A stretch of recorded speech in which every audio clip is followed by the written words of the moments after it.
The topic is laser. Laser means here this is the expansion of the laser, light amplification by stimulated emission of radiation. That means we can amplify the light by using which principle? Stimulated emission. The stimulated emission theory is first proposed by Einstein. That means lasers are developed on the basis of which theory? Stimulated emission of radiation theory. It is developed by Einstein. Here, these are few objectives of lasers topic. In the first objective is introduction. What is laser? Who can invented the different types of lasers? And this is the expansion of the laser, light amplification by stimulated emission of radiation. And these are the few theories. First theory is absorption, nothing but absorption of radiation. Second theory is spontaneous emission. Third one is stimulated emission. The stimulated emission theory is major theory to produce laser beam. అంటే laser beam అనేది produce చేయాలంటే stimulated emission theory అనేది మనం అక్కడ proceed చేయాలి. అదేవిధంగా this is the population inversion and optical pumping. These are the another objective, nothing but characteristics or properties of laser. These are the properties, nothing but laser beam is coherent source. What is coherence? Coherence అంటే మనం already ఎక్కడ మాట్లాడాం? Interference chapter లో మాట్లాడాం. Coherence is the definition of coherence tells the light waves which are having same phase difference and same frequency and same wavelength. అంటే ఏంటి? The light waves which has same wavelength and same frequency and constant in phase difference are called coherent sources. అంటే laser source ని coherent sources అంటారు. అంటే ఏంటి? Lasers which produce only single frequency. అంటే వీటి నుంచి వచ్చే వేవ్ లెంత్ ఎలా ఉంటది? Single wave length and single frequency. That's why these laser beams also called the monochromatic waves. ఈ ఫోర్త్ ప్రాపర్టీ ఏంటి? Monochromaticity. Nothing but we are producing single wavelength by using of lasers, and these lasers are high intensity. That means comparing to the other other lights, the laser beams are produce high intense light and which are high directionality. That means which are passing through in a straight line manner compared to the other lasers, other lights, nothing but other lights. These are the few characteristics of laser. Very important for the 5 marks. What are the properties of lasers అని అడిగితే ఈ 5 రాయాలి. Laser source are coherent sources which emits high intensity and high directionality lights and which are in monochromaticity. They're in monochromaticity. Here this is the definition of laser. Laser light is highly powerful, nothing but high intense. It is capable of propagating over long distances. That means the laser light is transmitted through the vacuum in long distances and it is not easily absorbed by the water. మనకి ఏదైనా normal light తీసుకుంటే normal light అనేది water surface మీద ఏమవుతుంది? ఎంతో కొంత లాసేజ్ జరుగుతుంది.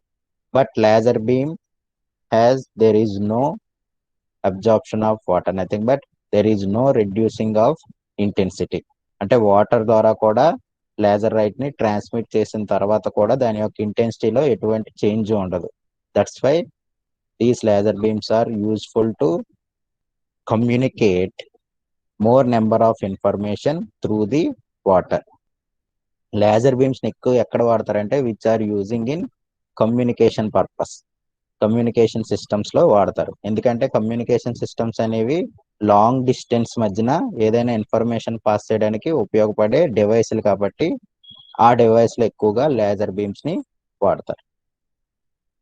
And this is the introduction. Introduction means expansion of laser. Light amplification by stimulated emission of radiation. అంటే లైట్ ని యాంప్లిఫై చేస్తాం by using which principle stimulated emission of radiation.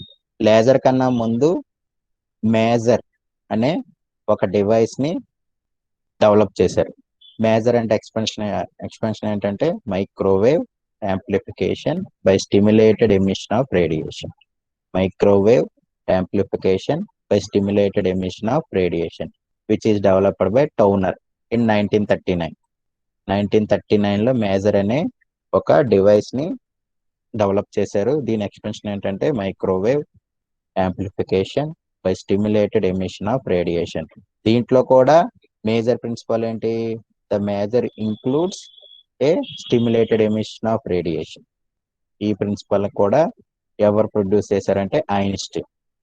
1917 లో Einstein stimulated emission theory propose చేస్తే దాన్ని ఉపయోగించి major and laser అనే 2 devices ని develop చేశారు. ఏ ప్రిన్సిపల్ ఉపయోగించి? Stimulated emission. Stimulated emission. These are the 3 examples of laser. First one is ruby laser. Nothing but ruby crystal laser.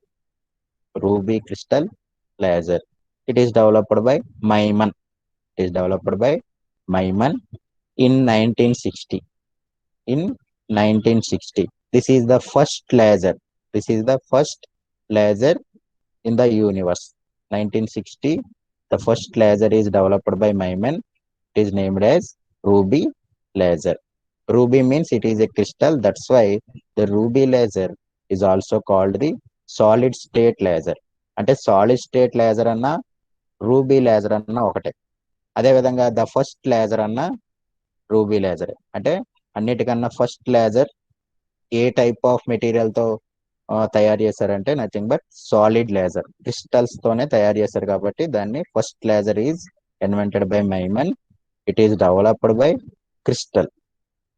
And the second one is helium neon laser. అంటే ఏంటి? Solid state laser తర్వాత gas laser అనేది invent చేశారు. ఎవరు? అలీ జవాన్. అలీ జవాన్ in 1961. In 1961. అన్నిటికన్నా ముందు major అనేది invent చేశారు. ఎప్పుడు? 1917 లో స్టిమ్యులేటెడ్ ఎమిషన్ ప్రపోజ్ చేసిన తర్వాత మేజర్ అనేది ఇన్వెంట్ అయింది 1939. మేజర్ తర్వాత లేజర్ ఇన్వెంట్ అయింది. The first laser is 1961. తర్వాత gas laser 1961. And another laser is diode laser. It is invented by hall. Hall అనే సైంటిస్ట్ అనేది దీన్ని ఇన్వెంట్ చేశాడు in 1962. In the syllabus we have 2 lasers. One is ruby laser, another one is helium neon laser. మనకి ఈ 2 lasers గురించే మన syllabus లో ఉంది. ఫస్ట్ వన్ ఏంటి? సాలిడ్ స్టేట్ లేజర్ గురించి, అదే విధంగా హీలియం నియాన్ లేజర్ గురించి. సాలిడ్ స్టేట్ లేజర్ ఎవరు ఇన్వెంట్ చేశారంటే నథింగ్ బట్ మైమన్. అదే విధంగా అడగచ్చు, లేకపోతే the first laser is invented by అని అడుగుతాడు, అంటే అది కూడా మైమనే. అలా కాకుండా the first laser principle is proposed by అని అడిగితే ఐన్స్టీన్ రాయాలి. The first laser principle is proposed by అని అడిగితే ఐన్స్టీన్ అని రాయాలి.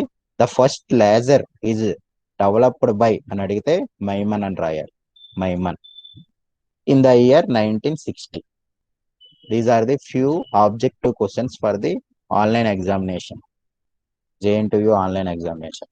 హీలియం నియాన్ లేజర్ ఎవరు ప్రపోజ్ చేశారని అడిగితే ఆలీ జవాన్. నథింగ్ బట్ ఇది ఇంకో విధంగా కూడా అడగచ్చు. The first gas laser is invented by అని అడిగితే ఆలీ జవాన్. ఆలీ జవాన్ in 1961. The diode laser. Diode means PN junction diode. It is also solid state laser. It is also a solid state laser. అంటే ruby laser ని solid state అన్నాం కాబట్టి ఇది కూడా solid state లేజరే. It is developed by Hall in 1962. 1962. This is the second solid state laser. Second solid state laser. This is the first gas laser. Helium neon laser అనేది the first gas laser. Diode laser is the second solid state laser. Ruby laser is the first solid state laser. అదే విధంగా gas laser లో కూడా second gas laser ఉంది, that is CO2 laser, carbon dioxide laser, CO2 laser. This is the second one. And these are the few properties. మనం already characteristics చెప్పుకున్నాం. Laser light యొక్క characteristics ఏంటి? It has high intensity. First one is the laser has high intensity. And the second property is it is monochromatic. Monochromatic. Monochromatic. The third one is coherence. Laser beams are produce coherent sources. And fourth one is the laser beams are propagate in direction, high direction. అంటే ఏదైనా ఒక దిశలో మాత్రమే travel అవుతాయి, which are travelling in same direction. By using these four properties, the light having wavelength, light కి అంటే general గా light wave కి ఏవేవి ప్రాపర్టీస్ ఉంటాయి? Wave length, at the same time frequency, amplitude, phase, coherence and velocity, and final one is direction. మొత్తం ఇక్కడ ఎన్ని ఉన్నాయి? 1 2 3 4 5 6 7. ఈ 7 జనరల్ ప్రాపర్టీస్ ని బేస్ చేసుకుని ఈ 4 ప్రాపర్టీస్ అనేవి డెరైవ్ చేశారు. అంటే లేజర్ సోర్స్ కి ఈ 4 ప్రాపర్టీస్ అనేవి ఉంటాయని దేని ద్వారా డెరైవ్ చేశారు? ఈ జనరల్ ప్రాపర్టీస్ అంటే వేవ్ లెంత్, లేజర్ యొక్క వేవ్ లెంత్, ఫ్రీక్వెన్సీ, యాంప్లిట్యూడ్ తెలుసుకుని అవి హై ఇంటెన్స్ అని చెప్పారు. లేజర్ యొక్క ఫేజ్ ని తెలుసుకుని విచ్ ఆర్ ఇన్ కోహరెన్స్ అని చెప్పాడు. అదే విధంగా వెలాసిటీ, డైరెక్షన్ బేస్ చేసుకుని which or travel in more direction అని చెప్పారు. అంటే ఏంటి? ఈ 7 ప్రాపర్టీస్ ఈ 4 ప్రాపర్టీస్ ని డెరైవ్ చేయడానికి ఇనీషియల్ గా ఉపయోగపడ్డాయి అన్నమాట ఈ 7 properties. The first theory is absorption of radiation. What is absorption? Absorption means when a wave, here we have two energy levels. First one is E2. This is E2 energy level. This is E1 energy level. E1 energy level. According to Bohr's theory, every atom has discrete energy levels. Discrete means the atom has more number of straight line manner energy levels. అంటే ఏంటి? Discrete means E1, E2, E3 and so on En. అంటే ఏదైనా ఒక atom తీసుకుంటే దాని యొక్క energy levels ఎక్కడ వరకు ఉంటాయి అంటే E1 to En వరకు ఉంటాయి, which are in discrete manner, not continuous manner. Here we consider a discrete manner energy levels of any atom. ఏ ఆటమ్ యొక్క అయినా 2 ఎనర్జీ లెవెల్స్ తీసుకున్నాం. Initially more number of atoms are in ground state. Initially number of atoms are in ground state. ఎటువంటి energy మనం ఇవ్వకుండా ఉండకపోతే దాని యొక్క ఐటమ్స్ అనేవి ఎక్కడ ఉంటాయి? Which are in ground state. When we are incidenting h nu energy on the ground state atom. ఎప్పుడైతే h nu energy ground state atom కి ఇచ్చామో the energy is absorbed by the ground state atom. It will goes to excited state. మన కెమిస్ట్రీలో ఏం చెప్తారంటే when an electron is in ground state, it absorbs a finite energy.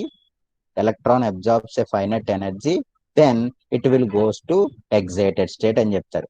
అంటే అక్కడ ఏంటి? Only electron ని బేస్ చేసుకుని చెప్తారు. ఇక్కడ ఏంటంటే ఒక ఎలక్ట్రాన్ అనేది గ్రౌండ్ స్టేట్ నుండి ఎగ్జైటెడ్ స్టేట్ కి వెళ్ళింది.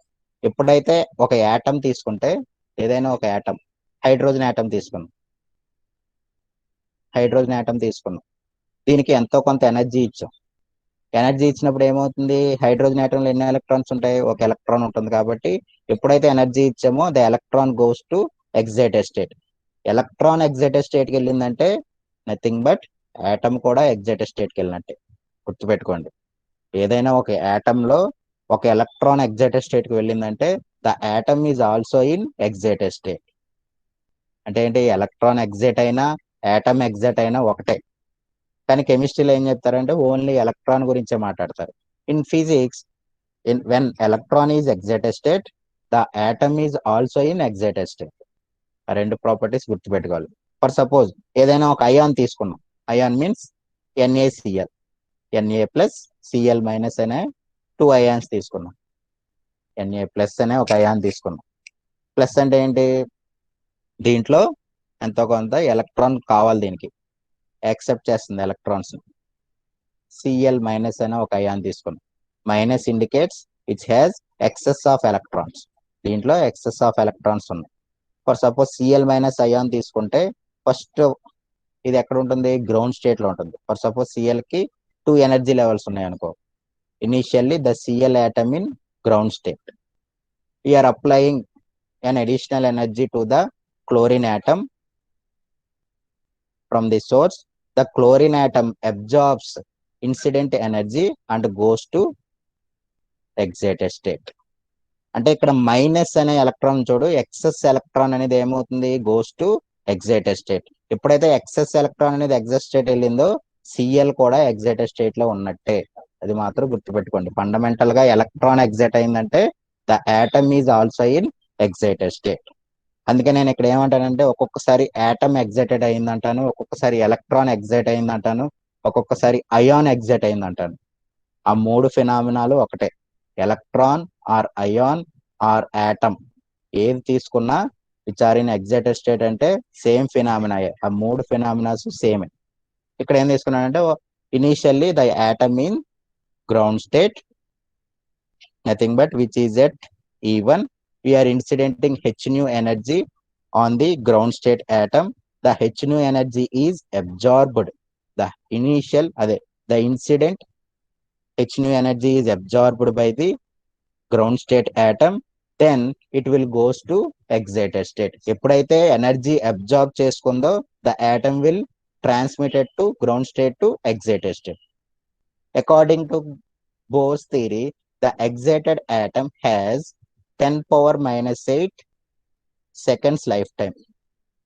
అంటే ఎగ్జైటెడ్ స్టేట్ లో యాటమ్ యొక్క లైఫ్ టైం ఎంత ఉంటుందంటే 10⁻⁸ second. According to Bohr's theory, the excited atom has 10⁻⁸ second lifetime. అంటే ఏంటి, ఎప్పుడైతే 10⁻⁸ సెకండ్స్ కంప్లీట్ అయిపోయినాయో అప్పుడు ఏమవుతుంది, the atom will comes to initial state. అంటే మళ్ళీ ఏమవుతుంది, it will comes to initial state. ఎప్పుడైతే అబ్జార్ప్షన్ చేసుకుందో అది ఎగ్జైటెడ్ స్టేట్ కి వెళ్తుందో ఆ ఫినామినాని ఏమంటారంటే అబ్జార్ప్షన్ ఆఫ్ రేడియేషన్. అంటే ఇనీషియల్ గా గ్రౌండ్ స్టేట్ ఉన్న యాటమ్ ఎగ్జైటెడ్ స్టేట్ కి వెళ్ళడానికి ఎంతో కొంత ఎనర్జీ మనం ఇన్సిడెంట్ చేసిన తర్వాత అది ఎగ్జైటెడ్ స్టేట్ కి వెళ్తే దాన్ని ఏమంటారంటే ఆ ఫినామినాని absorption of radiation. Here E1 is the ground state and E2 is the excited state. And incident energy H equal to H nu, E equal to H nu, according to Planck's radiation law. మీరు intermediate లో చదువుకుంటారు. E equal to NH nu అని చెప్తారు. E equal to NH nu. ఇక్కడ N అనేది 1 తీసుకున్నాను, దానివల్ల N place లో 1 పెడితే E equal to H nu. New means frequency of incident light. ఇక్కడ న్యూ అంటే ఏంటి, ఫ్రీక్వెన్సీ ఆఫ్ ఇన్సిడెంట్ లైట్. కొన్ని టెక్స్ట్ బుక్ లో న్యూ అని ఇస్తాడు, కొన్ని టెక్స్ట్ బుక్ లో ఎఫ్ అని ఇస్తాడు. న్యూ అన్న స్మాల్ ఎఫ్ అన్న ఒకటే, which indicates incident frequency. New అన్న ఎఫ్ అన్న రెండు ఒకటే. ఈ ఎనర్జీనే ఫోటాన్ ఎనర్జీ అంటారు. అంటే మనం ఇక్కడ ఇన్సిడెంట్ చేసాం కదా హెచ్ న్యూ ఎనర్జీ, ఆ హెచ్ న్యూ ఎనర్జీనే photon energy. Photon means light energy. Light energy. Photon means light energy. ఎప్పుడైతే హెచ్ న్యూ లైట్ ఎనర్జీని గ్రౌండ్ స్టేట్ యాటమ్ మీద ఇన్సిడెంట్ చేసామో ఆ గ్రౌండ్ స్టేట్ లో ఉన్న యాటమ్ ఇన్సిడెంట్ చేసిన మొత్తం ఎనర్జీని అబ్జార్బ్ చేసుకుని ఎక్కడికి వెళ్ళిపోతుంది, it will goes to excited state. ఆ ఎగ్జైటెడ్ స్టేట్ కి వెళ్ళడాన్ని ఏమంటారంటే అబ్జార్ప్షన్ ఆఫ్ రేడియేషన్. ఇక్కడ చూడండి, అకార్డింగ్ టు ఇప్పుడు దాకా చెప్పిందే ఇక్కడ కొన్ని పాయింట్స్ లో చెప్పాను. According to Bohr's law the atomic system is characterized by the discrete energy levels. చెప్పాను నేను. According to Bohr's every atom has discrete energy levels. And second point, when an atom absorbs energy, it transits to upward state. ఎప్పుడైతే energy absorb చేసుకుంటుందో అదేమవుతుంది, it will goes to excited state. For suppose then an atom release some amount of energy from it will downward direction. అంటే already excited state లో ఉందనుకోండి, already atom excited state లో ఉన్నప్పుడు అది కిందకి రావాలంటే, అంటే గ్రౌండ్ స్టేట్ కి రావాలంటే ఏం చేయాలి, దాంట్లో ఉన్న కొంత ఎనర్జీని బయటికి రిలీజ్ చేయాలి. ఎప్పుడైతే రిలీజ్ చేసిందో అది ఎగ్జైటెడ్ స్టేట్ నుంచి ఎక్కడికి వచ్చేస్తుంది, which will comes to ground state. అంటే E2 నుంచి E1 కి వస్తుంది. దాన్ని ఏమంటారంటే స్పాంటేనియస్ ఎమిషన్. గ్రౌండ్ స్టేట్ నుండి ఎగ్జైటెడ్ స్టేట్ కి వెళ్ళడాన్ని ఏమంటారు, అబ్జార్ప్షన్ ఆఫ్ రేడియేషన్. ఒకవేళ ఎగ్జైటెడ్ స్టేట్ నుంచి గ్రౌండ్ స్టేట్ కి రావడాన్ని ఏమంటారంటే స్పాంటేనియస్ ఎమిషన్. దాన్ని తర్వాత స్లైడ్ లో చెప్తాను. ఫస్ట్ అబ్జార్ప్షన్ గురించి తెలుసుకోండి. అబ్జార్ప్షన్ అంటే ఏంటి, గ్రౌండ్ స్టేట్ నుంచి ఎగ్జైటెడ్ స్టేట్ కి వెళ్ళడాన్ని అబ్జార్ప్షన్ ఆఫ్ రేడియేషన్ అంటారు. మనం ఇందాక చెప్పినట్టే గ్రౌండ్ స్టేట్ ఎనర్జీ లెవెల్ ఎంత, E1. Here excited state energy level E2. మనం ఇన్సిడెంట్ చేసిన ఎనర్జీ ఎంత, hν. ఈ hν ఎనర్జీ అనేది ఎంతకి ఈక్వల్ అవుతుంది అంటే the difference between two energy levels. అంటే ఏంటి, మనం ఇన్సిడెంట్ చేసిన hν energy is equal to the difference in two energy levels, E2 minus E1. hν అనొచ్చు, hf అని కూడా అనొచ్చు. hν equal to E2 minus E1. ఎలా అయినా రాయొచ్చు, hν equal to delta E, ఇలా కూడా రాయొచ్చు, delta E. Here delta E indicates the difference in energy. అదేవిధంగా the rate of absorption, nothing but the probability of absorption is depends on. ఇక్కడ ఎన్ number of atoms ఉన్నాయి అనుకుంటే, for suppose ఇక్కడ ఎన్ని ఉన్నాయంటే,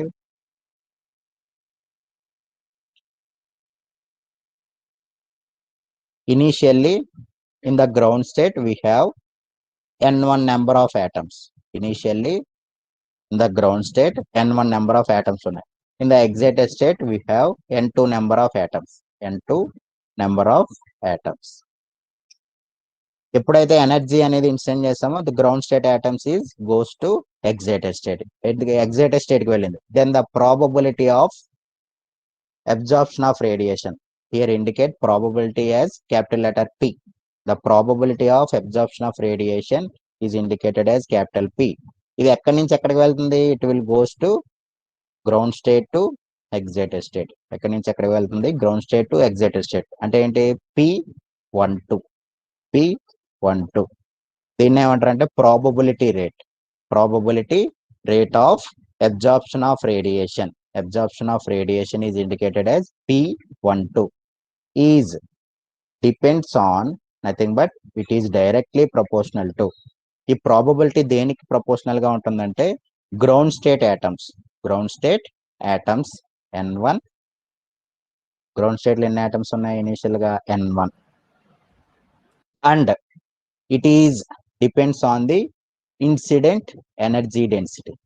Energy density is indicated as U of nu.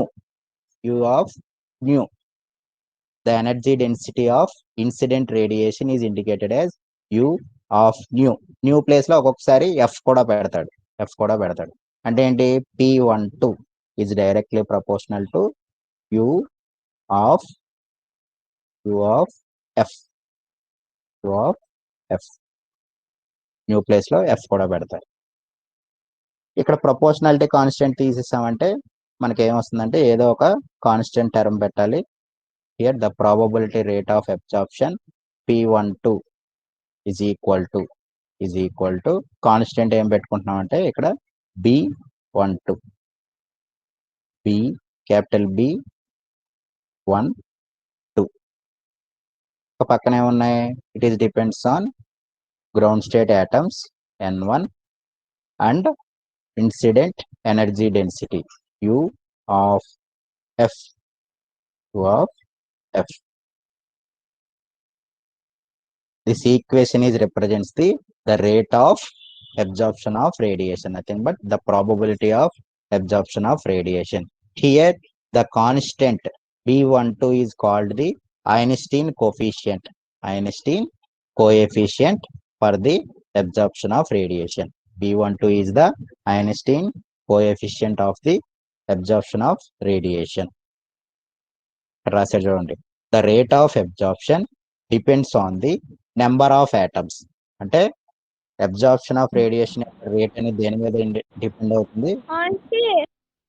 Depends on the number of ground state atoms in the energy level E1 and spectral energy density. మనం ఎంతైతే energy instant చేస్తున్నామో ఆ energy యొక్క డెన్సిటీ మీద కూడా ప్రాబబిలిటీ రేట్ అనేది depend అవుతుంది. That means P12 is directly proportional to N1 into U of F. ఆ F ప్లేస్ లో ఒక్కొక్కసారి న్యూ కూడా పెడతాడు. న్యూ ఎప్పుడైతే ప్రపోర్షనాలిటీ కాన్స్టెంట్ తీసేసామో ఆ ప్లేస్ లో ఒక కాన్స్టెంట్ టర్మ్ పెట్టాలి. ఆ కాన్స్టెంట్ టర్మ్ ఏమంటారు? ఇక్కడ B12 ఏమంటారు? Einstein coefficient of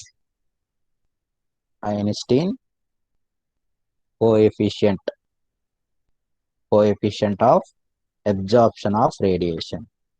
Einstein coefficient of absorption of radiation, ECAR. Einstein coefficient of absorption of radiation. First theory ఇది. అబ్జార్ప్షన్ ఆఫ్ రేడియేషన్ అంటే ఏంటంటే గ్రౌండ్ స్టేట్ లో ఉన్న ఆటమ్ ఎగ్జైటెడ్ స్టేట్ కి వెళ్ళడానికి ఎంతో కొంత ఎనర్జీ మనం అప్లై చేస్తున్నాం. దాన్ని ఏమంటారంటే absorption of radiation. Next one spontaneous emission.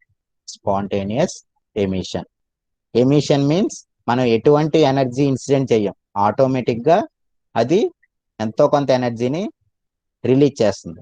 అంటే ఏంటి? When an atom is already in excited state. Excited state లో ఉన్న యాటమ్ యొక్క లైఫ్ టైం ఎంత? ఇందాక చెప్పా, 10⁻⁸ seconds. 10⁻⁸ seconds. Initially an atom as in excited state, it has lifetime 10⁻⁸ seconds. After 10⁻⁸ seconds, it will goes to ground state by emitting small amount of energy. అంటే ఏంటిది? when an atom is excited state, it will goes to ground state by emitting an small amount of energy. This small amount of energy is equal to the difference in energy levels. ఇందాక చెప్పినట్టే మనం ఏం చెప్పాం? Incident energy h nu equal to the incident energy h nu is equal to difference in energy levels. E2 - E1 అని రాసాం కదా ఇందాక absorption of radiation లో. హెచ్న్యూ ఈక్వల్ టు E2 - E1 అని రాసాం. అదే విధంగా ఇక్కడ రిలీజ్ అయిన ఎనర్జీ హెచ్న్యూ అనుకుంటే దాని ఈక్వేషన్ కూడా ఇలాగే ఉంటుంది. అంటే ఏంటి? Here the released energy is h nu is equal to the E2 - E1. ఇక్కడ కూడా same formula, but here h nu is the emission radiation. ఇందాక హెచ్న్యూ అనేది ఏంటి? Incident radiation. Here h nu is the emitted radiation. This phenomena is called spontaneous emission. Spontaneous means without applying any excess of energy, the atom will goes to ground state. ఎటువంటి energy apply చేయకుండానే ఆ atom అనేది ఏమవుతుంది? After 10⁻⁸ seconds it will comes to ground state by emitting an hν energy. Spontaneous means తనంతట తానుగానే ground state నుంచి excited state నుంచి ground state కి వస్తుంది. ఎటువంటి ఫోర్స్ దీని మీద అప్లై చేయకుండానే అది ఏమవుతుంది? It will spontaneously decays means ground state. It will spontaneously decays to the ground state by emitting h nu energy. దీన్ని ఏమంటారంటే స్పాంటేనియస్ ఎమిషన్. దీంట్లో కూడా ప్రాబబిలిటీ రేట్ ఉంటుంది. Here the probability rate is indicated as P21. 21 నేను ఎందుకు రాశానంటే it will comes from excited state. and goes to ground state. T21 is directly proportional to number of atoms in excited state. Number of atoms in excited state N2. ఇందాక మనం N1 అని రాసాం ఎందుకంటే అక్కడ ground state particles మీద depend అవుతుంది. Here the spontaneous emission probability is depends on excited state atoms. T21 directly proportional to N2.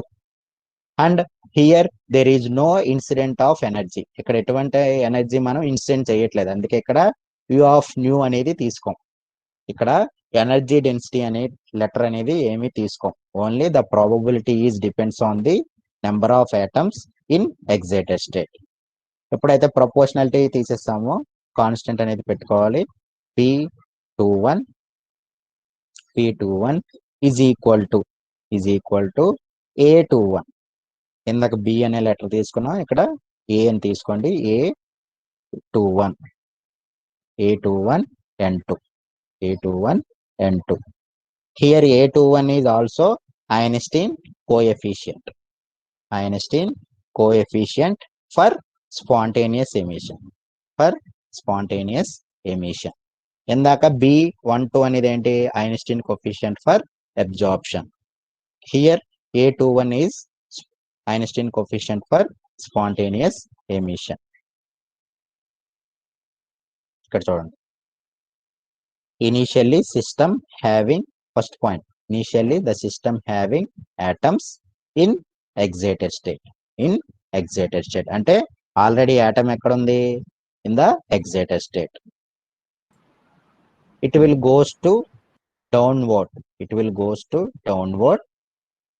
Transition with emitting photons of energy h nu.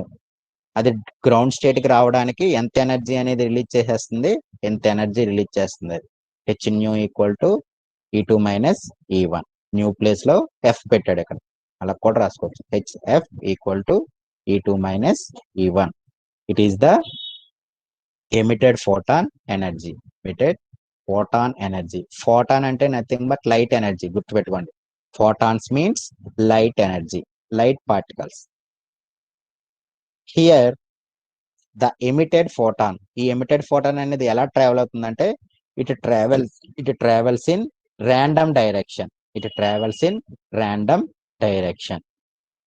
Here the emitted photon is travel in random direction. That's why these emitted photons are called incoherent photons. అంటే ఏంటి? From the spontaneous emission we get incoherent photons. ఎప్పుడైతే incoherent photon అన్నామో nothing but incoherent photon అంటే ఏంటి? incoherent light wave. Incoherent అంటే ఏంటి? the light waves which are not having same phase difference, nothing but constant phase difference. The photons which are not having constant phase difference are called incoherent waves. Incoherent అన్నామంటే అది laser source కానట్ట? ఎవరైనా చెప్పగలరా? కానట్టు. అంటే laser source అంటే మనకి ఏ sources కావాలి? Only coherent sources కావాలి. అందుకే స్పాంటేనియస్ థియరీ అనేది, the spontaneous theory is not useful for producing laser beam. అందుకే ఈ థియరీ అనేది లేజర్ బీమ్ ని ప్రొడ్యూస్ చేయడానికి ఉపయోగపడదు, స్పాంటేనియస్ ఎమిషన్ అనేది. And the probability rate is depends on the excited atoms N2. P12 ఇక్కడ 121 రాశాడు, ఇది ఏమిటి? P21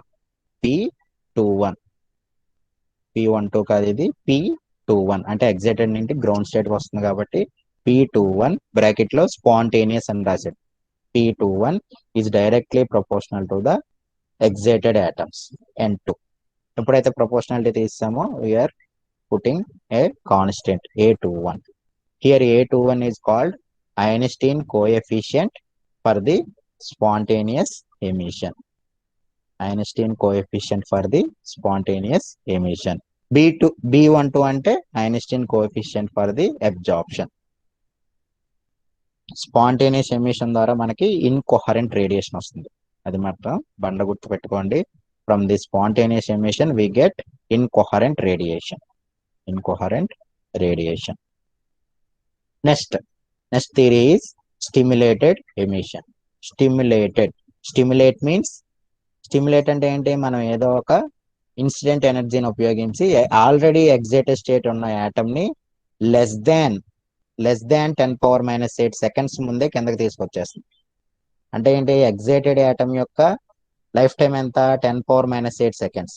ఆఫ్టర్ 10⁻⁸ సెకండ్స్ తర్వాత కిందకు వస్తే దాన్ని ఏమంటారు, స్పాంటేనియస్ ఎమిషన్ అంటారు. కానీ ఇక్కడ ఏం చేస్తున్నాం, లెస్ దాన్ 10⁻⁸ సెకండ్స్ ముందే the atom will transmit from excited state to ground state.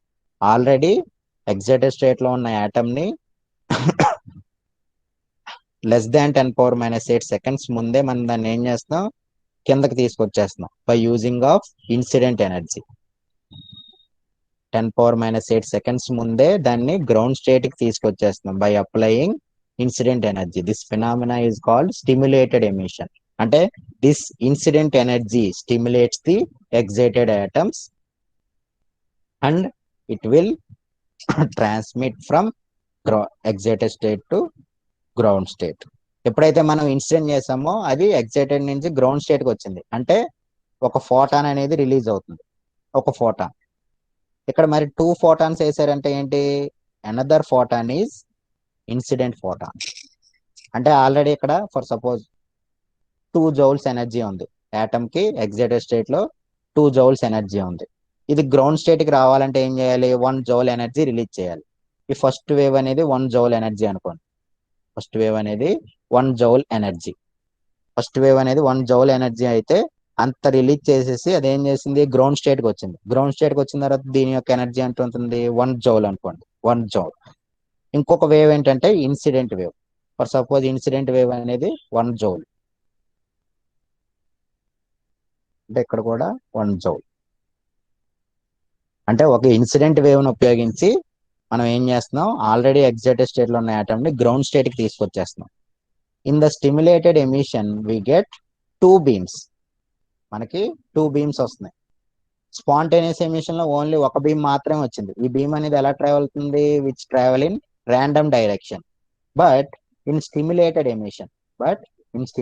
Emission the emitted photon is travel in the direction of incident ray. అంటే ఈ రెండు ఎలా ఉన్నాయి, which are parallel to each other. రెండు parallel గా ఉన్నాయి కాబట్టి వీటి మధ్య ఫేజ్ డిఫరెన్స్ ఎలా ఉందో మనం ఈజీగా ఫైండ్ అవుట్ చేయొచ్చు. ఈ రెండింటి మధ్య ఫేజ్ డిఫరెన్స్ ఎలా ఉంది, these 2 waves have constant phase difference. అంటే ఏంటి, from the stimulated emission we get constant phase difference waves. These waves are called coherent waves. అంటే ఏంటి, రెండింటి మధ్య ఫేజ్ డిఫరెన్స్ కాన్స్టెంట్ గా ఉంది కాబట్టి మనకి కొహరెంట్ సోర్సెస్ అనేవి ఎమిట్ అయినాయి. అందువల్లే stimulated emission is useful for producing laser source. అంటే లేజర్ లైట్ ని ఎమిట్ చేయాలంటే ఖచ్చితంగా మనం స్టిమ్యులేటెడ్ ఎమిషన్ ప్రాసెస్ ని ఫాలో అవ్వాలి.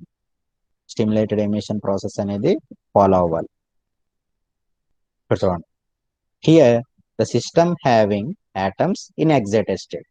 ఆల్రెడీ స్పాంటేనియస్ ఎమిషన్ లో చెప్పుకున్నట్టే, initially the atoms in the excited state. It will goes to downward transition with emitting photons. అంటే ఇక్కడ ఫోటాన్ కాదు, ఫోటాన్స్. అంటే ఎన్ని ఆటమ్స్ వస్తున్నాయి, ఎన్ని ఫోటాన్స్ వస్తున్నాయి, మనకి 2 ఫోటాన్స్ వస్తున్నాయి. అందువల్ల ఈక్వేషన్ ఎలా రాస్తున్నాం అంటే 2HF, ఇందాక హెచ్ఎఫ్ అని రాసాం, ఇక్కడికి వచ్చేటప్పటికి 2HF is equal to E2 minus E1 after applying photon energy. అంటే ఏంటి, లెస్ దాన్ 10⁻⁸ సెకండ్స్ ముందే దాన్ని ఏం చేస్తున్నాం, ఎగ్జైటెడ్ స్టేట్ నుంచి గ్రౌండ్ స్టేట్ కి తీసుకొచ్చేస్తున్నాం by applying initial energy HF. ఈ ప్రాసెస్ ని ఏమంటారంటే స్పాంటేనియస్ ఎమిషన్, అదే stimulated emission. Here the probability is directly proportional to the probability of stimulated, bracket లో స్టిమ్యులేటెడ్. ఇక్కడ కూడా 2 ఉన్నాయి, ఇక్కడ 1 to 1 రాశాడు, ఇది కూడా 2 1. The probability rate of stimulated emission P21 is directly proportional to incident energy density. అంటే మనం దాన్ని కిందకి తీసుకురావడానికి ఎనర్జీ వాడుతున్నాం కాబట్టి ఇక్కడ ఎనర్జీ డెన్సిటీ ఉంటుంది. Incident energy density and number of atoms in the excited state. Number of atoms in the excited state. ఎప్పుడైనా ప్రాబబిలిటీ రాసామంటే అవి ఏ స్టేట్ నుంచి కిందకు వస్తున్నాయో ఆరిజిన్ స్టేట్ ఆటమ్స్ మాత్రమే తీసుకోవాలి. ఎక్కడైతే ఆరిజిన్ స్టేట్ నుంచి అవి కిందకు వస్తున్నాయో ఆరిజిన్ స్టేట్ యొక్క ఆటమ్స్ తీసుకోవాలి. N2. Here B21 is the Einstein coefficient for stimulated emission. ఇందాక A21 అంటే ఏంటి? Spontaneous emission. A21 అనేది స్పాంటేనియస్ ఎమిషన్, B21 అనేది stimulated emission. Stimulated emission. For suppose ఇక్కడ B12 అంటే అబ్జార్ప్షన్. B12 అంటే గ్రౌండ్ స్టేట్ నుంచి ఎగ్జైటెడ్ స్టేట్ కి వెళ్తే అబ్జార్ప్షన్. ఎగ్జైటెడ్ స్టేట్ నుంచి గ్రౌండ్ స్టేట్ కి వస్తే స్పాంటేనియస్. ఎగ్జైటెడ్ స్టేట్ నుంచి గ్రౌండ్ స్టేట్ కి వచ్చే ఇంకో ఫెనామినా ఏంటంటే stimulated. Here B21 is the Einstein coefficient for stimulated emission. అక్కడ రాసేది చూడండి conclusion. one photon of energy HF stimulates two photons of energy HF. ఆ 2 photons యొక్క ఎనర్జీ అంతా HF. అందుకే HF ప్లస్ HF అనేది 2HF అని రాసాం. In same phase and same direction. So we get coherent light. From the stimulated emission we get coherent light. అంటే ఏం జరిగిందో చూడండి. ఒక వేవ్ అనేది 2 waves కింద యాంప్లిఫై అయ్యింది, అంతే కదా. మనం ఒక వేవ్ ఇన్సిడెంట్ చేస్తే మనకి 2 waves వచ్చినాయి. ఫర్ సపోజ్ ఇక్కడ ఇనీషియల్లీ 2 waves పెట్టాం అనుకో, ఇనీషియల్లీ ఇన్సిడెంట్ వేవ్స్ అనేవి 2 అనుకో, బయటకు వచ్చి ఎన్ని వస్తాయి? 4 వస్తాయి. కరెక్ట్. ఒకవేళ ఇనీషియల్లీ 4 ఉంటే బయటకు వచ్చి 8 ఉంటాయి. అంటే ఏంటి? ఇనీషియల్ తో కంపేర్ చేసుకుంటే అవుట్పుట్ మనది ఏమవుతుంది? The output will be amplified. అంటే ఏంటి? The incident light wave is amplified by using which principle? Stimulated emission. అంటే స్టిమ్యులేటెడ్ ఎమిషన్ ఏం చేస్తుంది? In the stimulated emission we can amplify the incident wave. These are the